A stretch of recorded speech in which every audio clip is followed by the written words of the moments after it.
Ursula von der Leyen has pressed on with plans to hold the EU-US Trade and Technology Council despite Emmanuel Macron pushing to scrap the Crunch summit. France's anger over the UK-US submarine pact between the US, UK and Australia had raised doubts over whether the talks would take place. But the European Commission last night confirmed the gathering will happen, as scheduled, in Pittsburgh on September 29.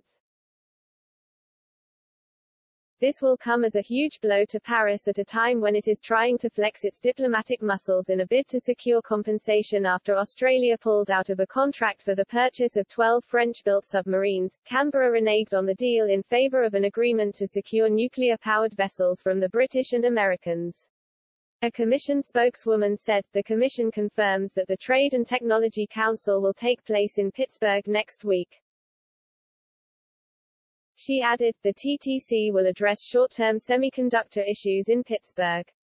Following in-depth discussion at the European Council in October, conversations on mid- and longer-term strategic semiconductor issues will begin in TTC working groups to prepare for the next TTC in Europe. Up until last night, the Commission had avoided the question of whether the summit would go ahead because of French anger at the US and Australia.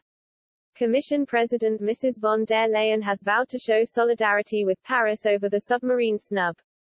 But US President Joe Biden has moved in to calm tensions and held talks with French President Emmanuel Macron. The White House boss conceded that Washington should have consulted Paris over the defense pact. Mr. Macron had recalled his ambassadors from the US and Australia in retaliation to the snub. But the French leader has since sent his envoy back to Washington after speaking to Mr. Biden.